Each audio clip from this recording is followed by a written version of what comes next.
Saya sudah kirim surat ke Pak Menpora. Pak Menpora juga sangat terbuka. Terima kasih Pak Menpora. Nanti dari Pak Menpora diharapkan minggu ini dikirim ke Pak Menteri Hukum. Lalu minggu depan tentu biasa ke Mensesnek dan tentu dapat dukungan Bapak Presiden baru. Oh iya, ini lagi kita tunggu kepastian tiketnya dulu. Mudah-mudahan kalau sudah pasti, Pak Ketum langsung yang akan rilis. Kalau sudah tiketnya sudah pasti, mereka akan datang ke Indonesia.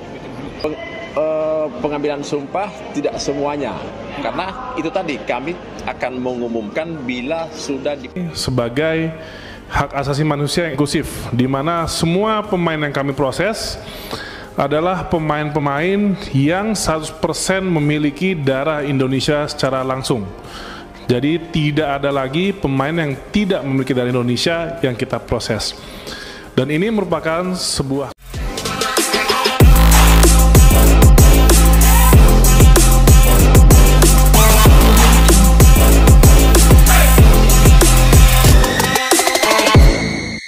langkah berani Erick Thohir, sumpah WNI Erling Haaland dan Victor Gyökeres harus tuntas sebelum round 4 dimulai.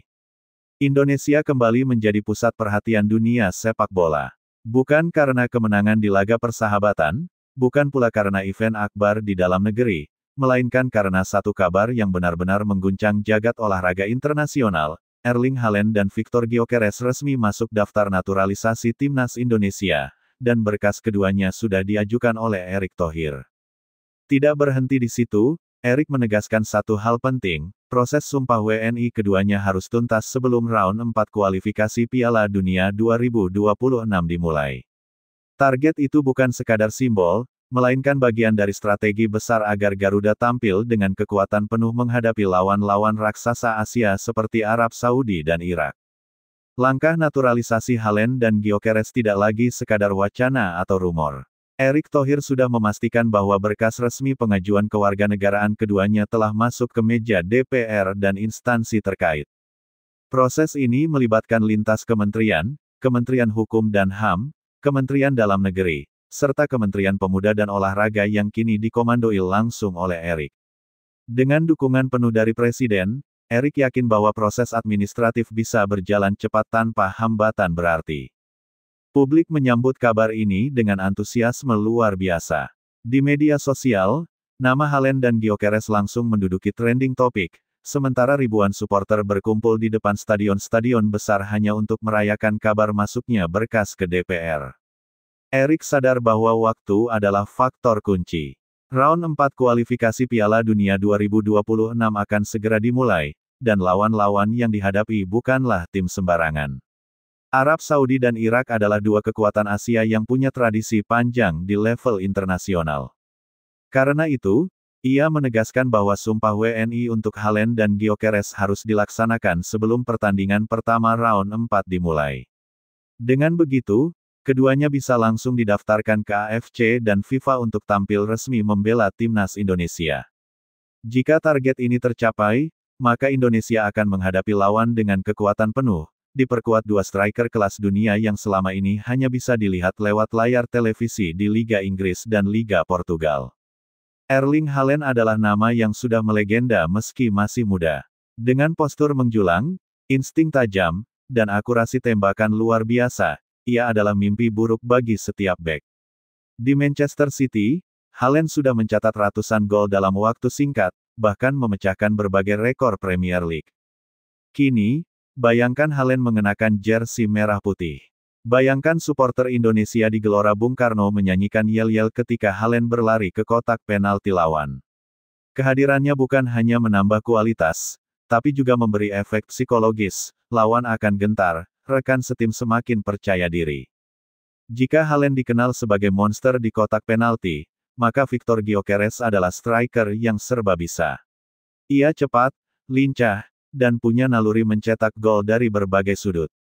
Musim lalu bersama Sporting Lisbon, ia mencatat statistik luar biasa dengan puluhan gol dan assist, hingga akhirnya direkrut oleh Arsenal dengan harga tinggi. Gyökeres juga dikenal sebagai pekerja keras di lapangan. Ia tidak hanya menunggu bola, tapi juga aktif menekan lawan dan membuka ruang untuk rekan setim.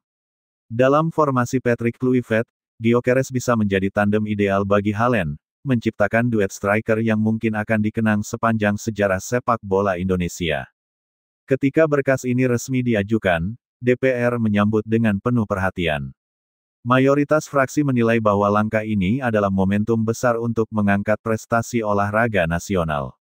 Ada beberapa suara kritis yang menyoroti keseimbangan dengan pembinaan pemain lokal, namun pada akhirnya dukungan politik lebih besar. Presiden Prabowo juga dikabarkan memberi restu penuh.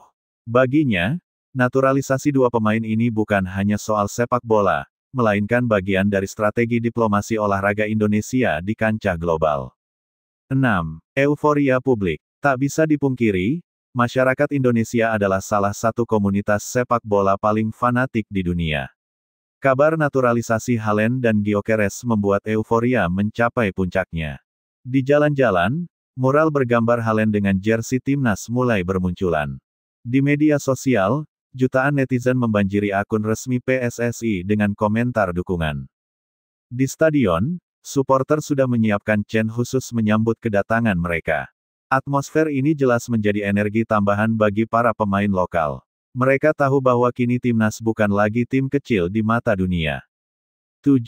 Lawan ketar-ketir. Arab Saudi dan Irak, yang selama ini menjadi lawan berat, jelas mulai berhitung ulang.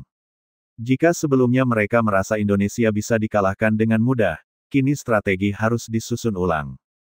Media asing menulis headline seperti, Indonesia, The New Power of Asia, atau, Haaland and Gyökeres in Garuda Shirt. Unbelievable but real. Tekanan psikologis mulai terasa bahkan sebelum pertandingan pertama dimulai. 8. Efek ekonomi dan global branding. Selain aspek teknis, naturalisasi ini juga memberi efek luar biasa pada ekonomi olahraga. Sponsor internasional berlomba-lomba mendekati PSSI. Penjualan merchandise diprediksi melesat tajam. Jersey timnas dengan nama Haaland dan Gyökeres dipastikan laris manis, tidak hanya di Indonesia tapi juga di mancanegara. Fans Manchester City, Arsenal, maupun Sporting Lisbon bisa jadi ikut membeli hanya untuk koleksi. Branding Indonesia sebagai negara sepak bola juga ikut terdongkrak. Ke depan, Indonesia bisa lebih mudah melobi FIFA atau AFC dalam hal penyelenggaraan turnamen atau kebijakan lain. 9. Tantangan yang menanti. Meski tampak sempurna, ada tantangan yang harus diantisipasi. Adaptasi, Haaland dan Gyökeres harus beradaptasi dengan cuaca, kultur, serta atmosfer sepak bola Indonesia yang penuh emosi. Ekspektasi, publik menaruh harapan terlalu besar. Satu kesalahan kecil bisa memicu kritik besar. Keseimbangan, Erik harus memastikan bahwa program pembinaan pemain muda tetap berjalan, sehingga naturalisasi tidak menghambat generasi. 10. Menuju Piala Dunia 2026. Visi besar Erick Thohir adalah jelas, membawa Indonesia ke Piala Dunia 2026. Dengan format baru yang memberi kuota lebih besar bagi Asia, peluang itu semakin terbuka. Kehadiran Haaland dan Gyökeres membuat target ini bukan lagi mimpi, melainkan tujuan nyata.